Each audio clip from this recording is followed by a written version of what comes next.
नवनिधि के दाता असवर दीन जानकी माता। सिद्धियां होती 8, निधियां होती 9। ये हनुमान जी महाराज के पास है नहीं, इसके मालिक हैं, दाता। होना अलग होता, मालिक अलग होते। तो हनुमान जी क्या है? अष्ट सिद्धि है, नवनिधि के दाता असवर दीन जानकी माता। हनुमान जी के पास 8 सिद्धियां हैं। 8 सिद्धियों के बल पर वीर बजरंगबली लोगों का जन कल्याण करते हैं।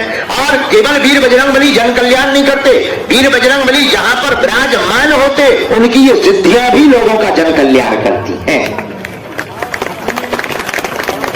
जन कल्याण क्या? मानव जीवन की दैहिक दैविक भौतिक समस्याएं, शरीर बाधा, रोग बाधा, ऊपरी बाधा, प्रेत बाधा, काम सफल नहीं हो रहे, अवरोध बार बार लग रहा, कर्तव्य कर लिया पर पूर्ति नहीं हो रही, ऐसे समय पर ही वीर बजरंगबली का हाथ जिसके माथ पर रख जाता है उसी का काम सफल हो जाता है।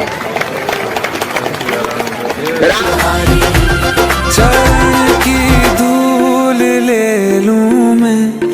कहोगे महाराज हनुमान जी का हाथ हमारे माथ पर रख जाए, पर तुम्हारे दरबार में आने की क्या जरूरत? वही हाथ रखवाने के लिए तो आना चाहिए।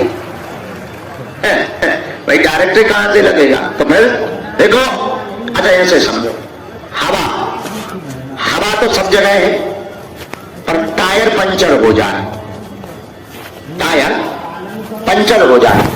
अब हवा तो सब जगह है, तो टायर में क्या भरी रहती? क्या भरी रहती? और हवा निकल जाए और टायर पंचर हो जाए, और हवा तो सब जगह है, और तुम टायर खोल के बैठ जाओ, आजा हवा भर जा, आजा हवा भर जा, आजा हवा भर जा, आजा हवा भर जा, क्या भरेगी? अरे बोलो, फिर क्या करना पड़ेगा? दुकान पर जाना पड़ेगा, फिर पंप बाइक लगाएंगे, पंप लगाएंगे, तब हवा भरेगी। हवा भरेगी, टायर फिर फूल जाएगा। हवा तो है, लेकिन जब तक वो एक यंत्र के द्वारा नहीं जाएगी तब तक किसी काम की नहीं है। वैसे ही हनुमान जी, उनकी कृपा और सिद्धियां तो हैं, जब तक गुरु रूपी यंत्र प्राप्त नहीं होगा और गुरु रूपी यंत्र की कृपा तुम्हारे ऊपर नहीं होगी तब तक ये सिद्धियां तुम्हारी जिंदगी में चमत्कार नहीं करेगा। वो गुरु कौन है? सन्यासी बाबा। कौन है? अच्छा, सन्यासी बाबा कौन है?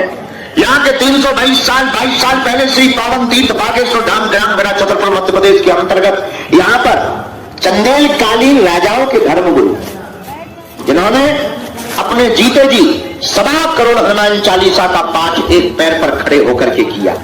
पैर सूख गया, काला पड़ गया, गल गया, लेकिन उन्होंने हट नहीं छोड़ा। एक पैर पर खड़े खड़े प्रतिदिन दिन ना रात हनुमान चालीसा का पाठ करने लगे। धीरे धीरे ऐसे परमहंस हो गए कि नहाने की भी जरूरत नहीं पड़ी, नहाना बंद कर दिया और शरीर की अवस्था जर्जर हो गई। लेकिन जीते जी जब 1.25 करोड़ हनुमान चालीसा का पाठ पूर्ण हुआ तो इसी पावन तीर्थ बागेश्वर धाम पर मंदिर के पास हनुमान जी प्रकट हो गए और साक्षात्कार हो गया। मांगो, बालाजी ने कहा मांगो। और पूज्यपाद हमारे दादाजी के दादाजी श्री सन्यासी बाबा, हम कितने भाग्यशाली हैं कि हमारे वंश में ऐसे महापुरुष हुए। उन्होंने कहा, हे सरकार, अब हमें क्या चाहिए? आप मिल गए। और सच बात है, परमात्मा को पाने के बाद फिर पाया भी क्या जा सकता? अब चाहिए क्या? सब मिल गया, लेकिन फिर भी कहा हनुमान जी ने, नहीं कुछ मांगो। ठीक है बालाजी, आपको देना ही है तो जन कल्याण का आशीर्वाद। तब हनुमान जी बोले, अब हम यहाँ से जाने वाले नहीं। उसी मूर्ति रूप में जो आज बागेश्वर धाम पर बालाजी की छोटी सी मूर्ति है, उसी में हनुमान जी समाहित होकर बोले, आज से हम यहीं बैठकर कलयुग में, कलिकाल में लोगों का कल्याण करेंगे और जो बागेश्वर धाम पर आएगा उसकी खाली झोली को भरेंगे।